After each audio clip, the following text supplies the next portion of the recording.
এখন থেকে সন্তানের জন্ম নিবন্ধন করতে লাগবে না পিতামাতার জন্ম নিবন্ধন সনদ। পুরো বিষয়টি জানতে ভিডিওটি প্রথম থেকে শেষ পর্যন্ত দেখুন। Hello viewers, welcome to my channel. আমি রঞ্জয় দাস, আর আপনারা দেখছেন আমার চ্যানেল রঞ্জয় 365। আপনি যদি এই চ্যানেলের নতুন দর্শক হয়ে থাকেন এবং যদি ভিডিওটি ভালো লেগে থাকে তাহলে অবশ্যই চ্যানেলটিকে সাবস্ক্রাইব করে পাশের বেল আইকনটি বাজিয়ে রাখবেন। এতে করে এই চ্যানেলে নতুন কোনো ভিডিও পাবলিশ হলে সবার আগে পেয়ে যাবেন। তাহলে আসুন মূল ভিডিওতে যাওয়া যাক।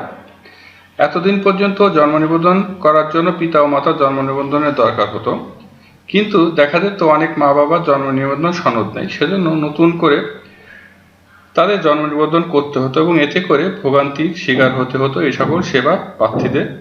কিন্তু নতুন নিয়মে এখন থেকে জন্ম নিবন্ধন করতে মা বাবার জন্ম সনদ আর লাগবে না। মা বাবার জন্ম সনদ বাধ্যতামূলক করে নিয়ম কার্যকরে 1.5 বছরের বেশি সময় পর তা তুলে নিল কর্তৃপক্ষ।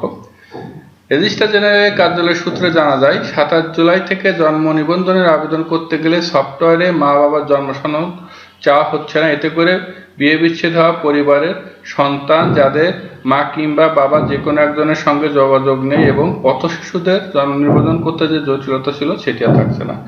এর ফলে ভোগান্তির অভিযোগ থেকে রেহাই পাচ্ছে জন্ম নিবন্ধন কর্তৃপক্ষ। সন্তানের জন্ম নিবন্ধন করতে যে মা বাবার জন্ম সনদ লাগবে না সেটা কিন্তু সরকারি কোনো পরিপত্র প্রকাশ করা হয়নি। শুধুমাত্র সফটওয়্যারে যে অপশন ছিল সন্তানের জন্ম নিবন্ধন করার জন্য মা বাবার জন্ম নিবন্ধন নাম্বারের অপশন, সেটি শুধুমাত্র তুলে দেওয়া হয়েছে। অর্থাৎ এখন থেকে সফটওয়্যারে মা বাবার জন্ম নিবন্ধন সনদ ছাড়াই সন্তানের জন্ম নিবন্ধন করা যাবে।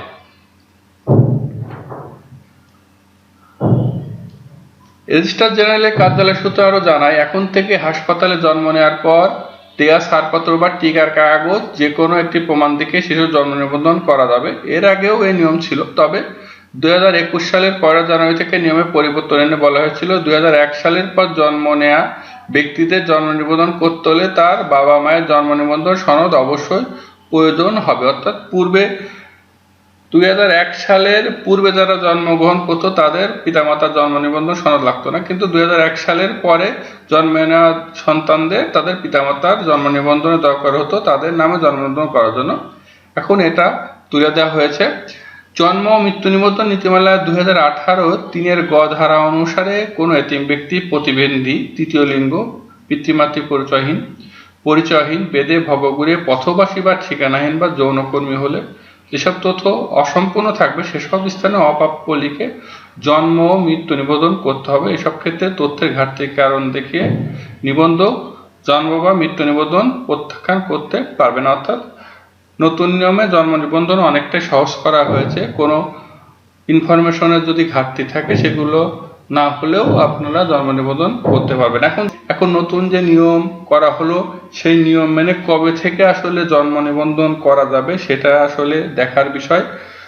অনেকেই কমেন্টস করছেন যে তারা ইউনিয়ন পরিষদ বা অফিসে গিয়ে নতুন নিয়মে জন্ম নিবন্ধন করতে পারছেন না, পিতামাতার জন্ম নিবন্ধন তাদের কাছে চাওয়া হচ্ছে। এখন দেখার বিষয় কবে থেকে নতুন নিয়ম কার্যকরী হয়। এছাড়া আপনারা কিভাবে জন্ম নিবন্ধন সনদের জন্য আবেদন করবেন, অনলাইনে জন্ম নিবন্ধনের সংশোধনের জন্য কিভাবে আবেদন করবেন, এছাড়া অনলাইনে জন্ম নিবন্ধন কিভাবে চেক করবেন সেটা নিয়ে ভিডিও আমার চ্যানেলে আছে, আপনারা সেটি দেখে নিতে পারবেন। আশা করি বিষয়টি বুঝতে পেরেছেন। আর যদি ভিডিওটিকে ইনফরমেটিভ মনে করেন তাহলে অবশ্যই শেয়ার করবেন, এতে করে অন্যরা জানতে পারবে। আর যদি ভিডিওটি ভালো লেগে থাকে তাহলে অবশ্যই চ্যানেলটিকে সাবস্ক্রাইব করে পাশের বেল আইকনটি বাজিয়ে রাখবেন। আজ পর্যন্ত, সামনে আবার নতুন কোনো ভিডিও নিয়ে দেখা হবে। সবাই ভালো থাকবেন, সুস্থ থাকবেন এবং আমার চ্যানেলের সাথে থাকবেন।